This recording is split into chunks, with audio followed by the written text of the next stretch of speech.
Congress party Revanth Reddy ప్రభుత్వం మీద యుద్ధాన్ని ప్రకటించే బీసీల ఆక్రోశ సభ ఒక చారిత్రాత్మకమైన సభగా జరపబోతున్నాం ఈ నెల 15వ తారీఖు. ఈ సభ ద్వారా మీరు చెప్పాల్సిన అంశం ఏంటంటే, ఒక కాంగ్రెస్ పార్టీ తన అధికారంలో రావడానికి తెలంగాణలో ఉన్న 50% పైన ఉన్న 2.5-3 కోట్ల మంది బీసీ ప్రజలని వంచన చేసి మోసం చేసి వాళ్ళ ఆత్మగౌరవాన్ని దెబ్బతీసి కామారెడ్డిలో ఒక డిక్లరేషన్ చేసి దాన్ని అమలు చేయకుండా దొంగ నాటకాలు ఆడుతూ అబద్ధాలు ఆడుతూ ప్రజాస్వామ్యాన్ని కూని చేస్తూ చీట్ చేస్తున్న ఒక చీటర్ రేవంత్ రెడ్డి కాంగ్రెస్ ప్రభుత్వాన్ని యుద్ధంలో ఓడించడానికి కామారెడ్డిలో నవంబర్ 15న ఒక భారీ సదస్సుని విద్యావంతులతో ఒక పెద్ద సభను ఏర్పాటు చేయబోతుంది. ఇది కామారెడ్డి నుంచి ప్రారంభమవుతున్న సభ. రేవంత్ రెడ్డి ఓడిపోయిన, రేవంత్ రెడ్డి వాగ్దానం ఇచ్చిన ఓడిపోయిన కామారెడ్డి నుంచే మా యుద్ధం ప్రారంభం. ఇక్కడ నుంచి ఎక్కడ దాకా యుద్ధం? కొడంగల్లో రేవంత్ రెడ్డిని ఓడించేదాకా యుద్ధం. కొడంగల్లో సభ. ఓడిపోయిన కామారెడ్డి నుంచి ఓడించబోయే కొడంగల్ దాకా 33 జిల్లాలలో అతిపెద్ద సభలు నిర్వహించి అంతిమంగా హైదరాబాదు జింకానా గ్రౌండ్ లో లక్షలాది మందితో మా యుద్ధాన్ని ప్రకటించబోతున్నాం త్వరలో. ఇంత పెద్ద కార్యక్రమం దేనికి? అసలు తెలంగాణలో ఇంత పెద్ద యుద్ధం దేనికి? అయా, రాజ్యాంగంలో ఎస్సీ ఎస్టీలకి భద్రతతో కూడిన ఎస్సీ ఎస్టీ రిజర్వేషన్లకి సంపూర్ణ భద్రత ఆనాడుంది. కానీ రాజ్యాంగబద్ధంగా బీసీల రిజర్వేషన్లకి ఆ భద్రత కరువైంది. ఆ కరువైన దానికి ఏ విధమైన కార్యాచరణతో బీసీ రిజర్వేషన్లని రాజ్యాంగ భద్రతతో నిలబెట్టాలనో దానికి సంబంధించిన మొత్తం రాజ్యాంగబద్ధ చట్టం రావడానికి జస్టిస్ ఈశ్వరయ్య గారు, చిరంజీవి గారు ఒక డాక్యుమెంట్ రాసి ఒక బిల్లు, డ్రాఫ్ట్ బిల్లు తయారు చేసి ప్రభుత్వానికి ఇవ్వడం జరిగింది. అది 9th షెడ్యూల్లో పెట్టించి కేంద్ర ప్రభుత్వంతో యుద్ధం చేసి కేంద్ర ప్రభుత్వం ద్వారా 9th షెడ్యూల్లో పెట్టించాలని రేవంత్ రెడ్డికి రోజు హితబోధ చేస్తున్నా అతని ప్రియారిటీ మాత్రం బీసీ వాదం మీద లేదు, రోజు రాజకీయ జూదం మీద ఉన్నది ఆయన ఇంట్రెస్ట్. ఆ రాజకీయ జూదంతో బీసీలని ప్రతిరోజు మోసం చేస్తున్న దానికి నిరసనగా రోజు బీసీలని మోసం చేస్తూ బీసీలకు రావాల్సినటువంటి ఆ 42% చట్టాన్ని రాజ్యాంగబద్ధం చేయకుండా 9th షెడ్యూల్ పోరాటం చేయకుండా ఆ రేవంత్ రెడ్డి చేస్తున్న మోసాలకు వ్యతిరేకంగా కాంగ్రెస్ పార్టీ ఇచ్చిన వాగ్దానం, కామారెడ్డిలో ఇచ్చిన వాగ్దానానికి అమలుకు నోచుకోకుండా చేస్తున్న మోసానికి వ్యతిరేకంగా కామారెడ్డిలోనే డిక్లరేషన్ చేయబోతున్నాం. ఏమని డిక్లరేషన్ చేయబోతున్నాం? కామారెడ్డిలో కాంగ్రెస్ పార్టీని, తెలంగాణ గడ్డ మీద కాంగ్రెస్ పార్టీని రాజకీయ సమావేశ చేసి మా బీసీ రిజర్వేషన్ సాధించే డిక్లరేషన్ ఆ డిక్లరేషన్ చేయబోతున్నాం. ఆ డిక్లరేషన్ లో భాగంగానే నవంబర్ 15న కామారెడ్డిలో ఉంటుంది. ఆ తర్వాత మొత్తం 33 జిల్లాల్లో సభలు ఉంటాయి. ఆ సభల యొక్క అంతిమ సభ కొడంగల్లో నిర్వహిస్తాం. కాబట్టి ఈ సభని విజయవంతం చేయాల్సిన బాధ్యత బీసీ ప్రజల మీద మరియు తోటి సహబాధిత వర్గాలైన ఎస్సీ ఎస్టీ బాధిత వర్గాలు కూడా అందరం కలిసి ఈ సభని విజయవంతం చేయాలని ఈ కామారెడ్డిలో ఈ రోజు ప్రెస్ మీట్ నిర్వహించడం జరుగుతాం. అందుకని మేమేమంటున్నామంటే, ఆనాడు అంబేద్కర్ రాజ్యాంగం రాసి మనందరి హక్కుల కోసం రాజ్యాంగం రాయిద్దామని అంబేద్కర్ అనుకుంటే, వీళ్ళు అంబేద్కర్ రాజ్యాంగం రాయనీయకుండా వేరే వాడితో ఎవరితో రాయించడానికి పోయారు. దేశం ప్రపంచం అంతా తిరిగారు, కానీ ఎక్కడికి పోయినా ఓడిపోయారు. రాజ్యాంగం రాయించడానికి ఎక్కడికి పోయినా ఒకడు రాయనంటాడు, ఒకడు మీ దేశంలో అంబేద్కర్ ఉన్నాడుగా అంటారు, ఎవరు రాయలే. ఈ రోజు కూడా దాన్ని ఎందుకు అన్వయిస్తున్నాం అంటే ఈ మాట, అయ్యా, బీసీ రిజర్వేషన్ని ఫలానా ద్వారా భారత రాజ్యాంగం ద్వారా భద్రత కలిగించడానికి ఫలానా పద్ధతిలో మీరు ఈ చట్టాన్ని చేయొచ్చు అని ఈశ్వరయ్య గారు, చిరంజీవి గారు చెప్పినా పట్టించుకోవట్లేదు. అందుకని ఎక్కడికి పోయినా రేవంత్ రెడ్డి ప్రభుత్వం కోర్టులో పరాభవం అవుతుంది, హైకోర్టులో పరాభవం, సుప్రీంకోర్టులో పరాభవం, మొత్తం ఆ చట్టం అంతా పరువు తీసుకొని దేశం ముందు ఇలా పరువు పోయింది రేవంత్ రెడ్డి. మళ్ళీ ఇప్పుడు రేవంత్ రెడ్డి ఎక్కడికి రావాలి అంటే మళ్ళీ చిరంజీవి గారి దగ్గరికి రావాలి. ఎట్లా రాయాలి డాక్యుమెంట్? ఆనాడు అంబేద్కర్ దగ్గరికి వచ్చారు. ప్రపంచం అంతా తిరిగి తిరిగి తిరిగి అయ్యా అంబేద్కర్ నువ్వే రాయా రాజ్యాంగం అని మళ్ళా ప్రపంచం అంతా తిరిగి వచ్చిండు నెహ్రూ.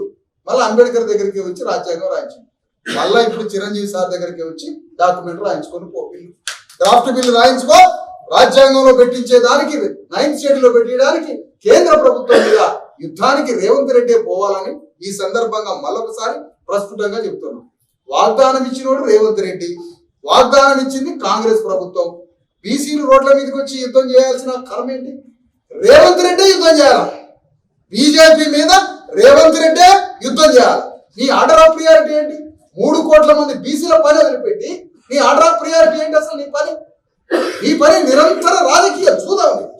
బీసీ వాదం పట్ల నువ్వు లేవు. కాబట్టి రేవంత్ రెడ్డి మీద యుద్ధాన్ని ప్రకటించడానికి, కాంగ్రెస్ పార్టీ మీద యుద్ధాన్ని ప్రకటించడానికి మళ్ళొకసారి చెప్తున్నాం, కామారెడ్డిలో మేము డిక్లేర్ చేయబోతున్నాం.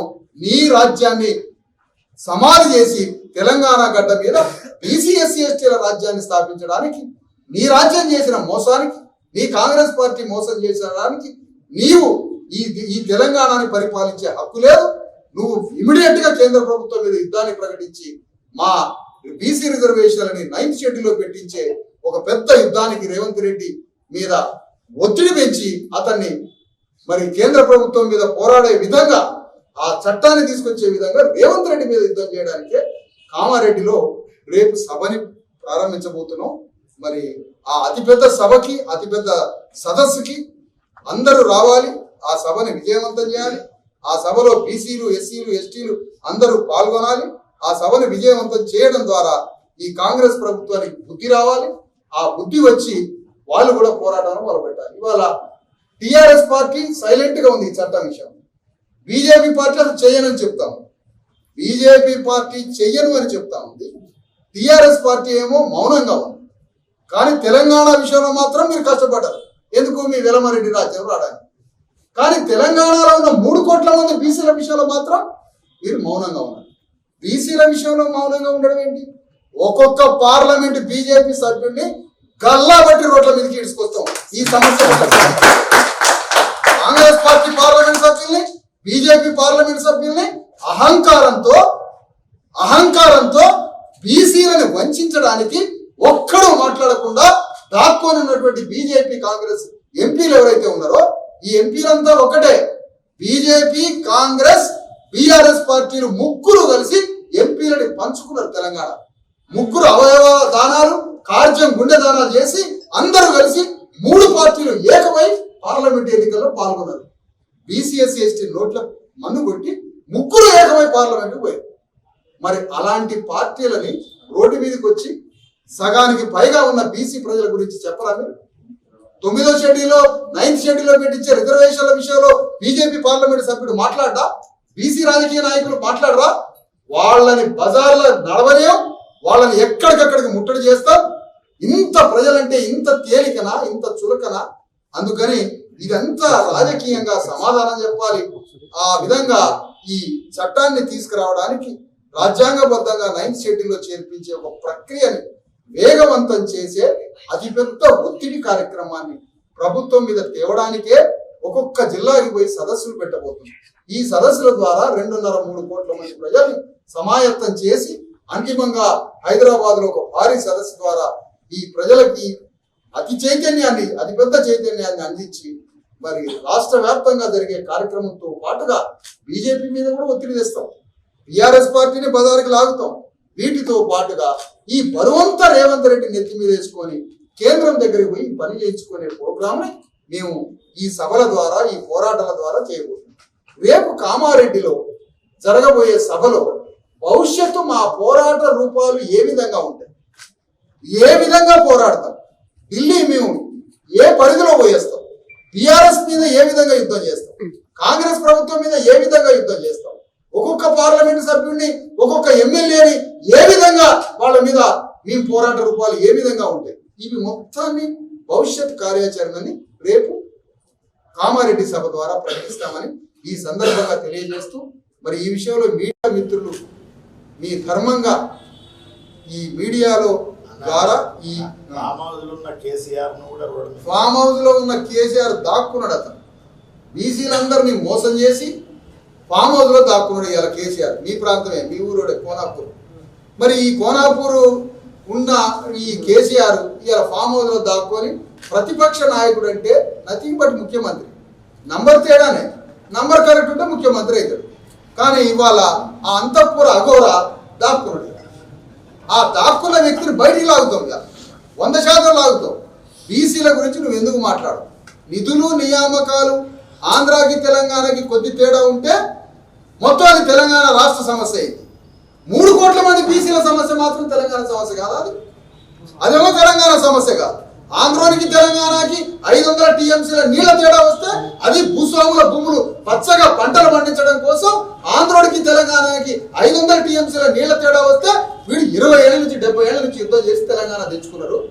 బీసీలు 3 కోట్ల మంది పువ్వ కోసం, పోరాటాలను చదివేయడం కోసం, ఉద్యోగాల కోసం 42% రిజర్వేషన్ అంటే ఒక్క పార్టీ రోడ్డు మీదకి రావాలి. ఇంత పెద్ద మోసం ఎక్కడైనా ఉంటుందా ప్రపంచంలో? ఇంతకన్నా చీటింగ్ ఉంటుందా? మా హక్కుల కోసం అంటే మీరు రోడ్ల మీదకి రారు, మీ వెలమరెడ్డి వాళ్ళకి తెలంగాణ ఉపజెప్పడానికి మాత్రం మీ 1200 మంది తెచ్చుకోవాలి. ఇదే కన్యాయం. మా బీసీలు సోయి తెచ్చుకోవాలి విషయం. వాణ్ణి రాజ్యంలో కూర్చోబెట్టడానికి, వెలమాయని రెడ్డిని రాజ్యసింహాసనం మీద కూర్చోబెట్టడానికి మేము 1,20,000 మంది చచ్చిపోయినాం ఈ 70 ఏళ్ళ నుంచి. కానీ మా బీసీ పోరాటాలను చదువుకొని మీ ఉద్యోగాలు రావడానికి మా 42% రిజర్వేషన్లకు మాత్రం ఒక్క రాజకీయ పార్టీ రోడ్డు మీదకి రావడానికి ఇంతకన్నా మోసం ఉంటుందా? ఇప్పటికన్నా బీసీల బానిసత్వం నుంచి బయటికి రావాలని ఈ సందర్భంగా కోరుతున్నాం. ఇక్కడ లోకల్గా ఉన్నటువంటి అనేక మంది నాయకులు ఉన్నారు. మన నిజామాబాద్ జిల్లా నుంచి వచ్చినటువంటి రామగౌడ్ గారు, స్థానికంగా ఉన్న డాక్టర్ రమేష్ బాబు గారు, మరి లక్ష్మణ్ రాష్ట్ర నాయకులు, మరి జిల్లా అధ్యక్షులు, మరి రీజనల్ ఇన్ఛార్జీలు అయినటువంటి సుమను, ప్రేము, ఇక్కడ ఉన్నటువంటి ఈ నాయకులు అందరూ కలిసి, మహిపాలు అందరూ కలిసి ఈ కార్యక్రమంలో పాల్గొనాలి. రేపెల్లుండే ఇక్కడ ఒక ఆహ్వాన సంఘం కూడా వేయబోతున్నారు. ఈ ఆహ్వాన సంఘం వేసుకొని ఈ ఆహ్వాన సంఘం ద్వారా ఈ సభ యొక్క పర్యవేక్షణ చేసి సభను విజయవంతం చేస్తారు. మరి ఈ సభా కార్యక్రమంలో మీడియా వాళ్ళు మీ ధర్మంగా పాల్గొని ఇంత పెద్ద ఉద్యమానికి మీరు మద్దతు ఇవ్వాలని ఈ ప్రెస్ మీట్ ద్వారా మిమ్మల్ని కోరడానికే ఈరోజు కామారెడ్డి వచ్చాం.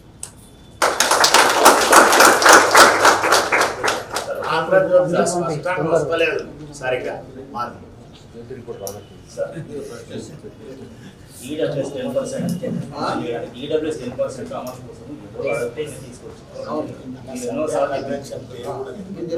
ఈ 42% కోసం ఇన్ని అడ్డంకులు ఎదుర్కోవడం బాగా కుట్టనుకోవచ్చు.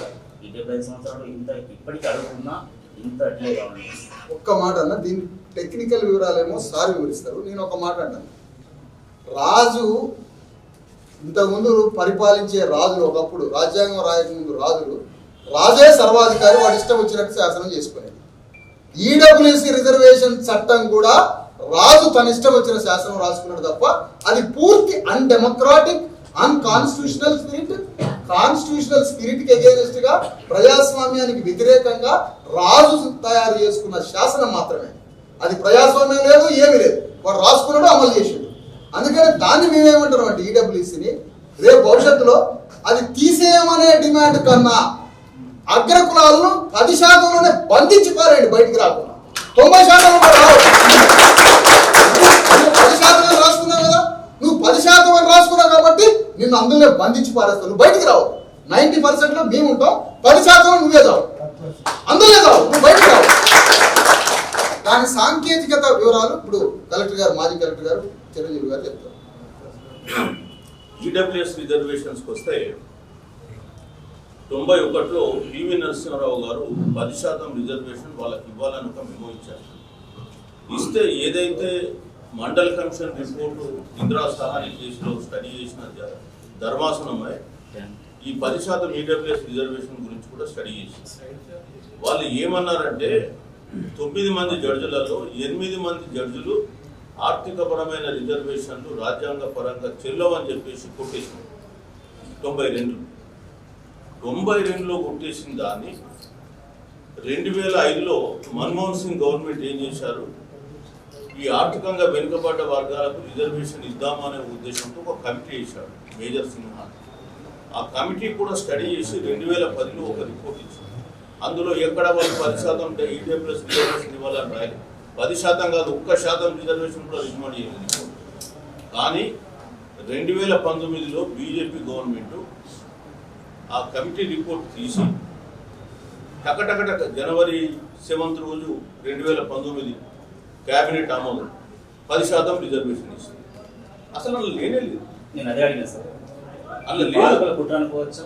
మరి పాలకుల కుట్ర 100%. వడ్డించేవాడు మనవాడైతే ఎక్కడ కూర్చున్నా వడ్డిస్తాడు. వడ్డించేటోడు మనవాడు కాకపోతే ఏమి దొరుకుతుంది. మరి బీసీల పరిస్థితి అదే జరిగింది. రాజు కూడా శాసనం అది, దానికి రాజ్యాంగ పద్ధతి లేదు. మీరు ఒక ప్రధానికి ఏ స్థానంలో వచ్చింది కాబట్టి అయిపోయింది. ఇంకా చరిత్ర ఆర్టికల్ వస్తుంది, త్వరలో పేద ఆర్టికల్ వస్తుంది. ఇప్పుడు ఒక నిమిషం అన్న, ఇక్కడ ఈ సందర్భంగా ఇవాళ దేవాలయాలు, రాష్ట్రంలో ఉన్న దేవాలయాలు ఉన్నాయి. దేవాలయాల పాలక మండళ్ళకి రెడ్లకి ఏమైనా సంబంధం ఉందా? రెడ్లందరినీ దేవాలయాల పాలక మండలాలు పెడతారు. దేవాలయంలో పనిచేసే దేవుడు ఎన్నికలు తీసేది మంగళూరు. ఎక్కడ పాలక మండలాలలో నాయి బ్రాహ్మణులకి పాలక మండలిలో అవకాశం లేదు. కానీ పాలక మండలిలో స్టాలిన్ ప్రభుత్వంలో తమిళనాడులో సగానికి పైగా మంగళూరు స్థానిక దేవాలయాలు ఉంటారు. మండలాలు, దేవాలయాల పాలక మండలంలో అక్కడ ఎంటికలు తీసేవాళ్ళు, నాదస్వరం కొట్టేటోళ్ళు. నాదస్వరమే కొట్టకపోతే దేవుడు కూడా పీరిగా అవుతాడు. గుడిలో దేవుడికి కళ రావడానికి నాయి బ్రాహ్మణుడు కొట్టే నాదస్వరంతో దేవుడికి కళ వస్తుంది. నాదస్వరమే మోగకపోతే దేవుడు చచ్చిపోతాడు గుళ్ళని. అలాంటి మంగళ వాళ్ళు ఎంటికలు తీసి మొక్కులు చెల్లించుకుంటే కోట్ల టన్నుల ఎంటికలు తీసే మంగళ ఆయనట పాలక మండలిలో ఉండడాట. కమ్మళ్ళు 2,000 మంది పాలక మండలిలో ఉంటారట. మంగళి వాళ్ళకి సగానికి పైగా నాయి బ్రాహ్మణులకి పాలక మండలిలో, దేవాలయ పాలక మండలిలో చోటు కల్పించాలి.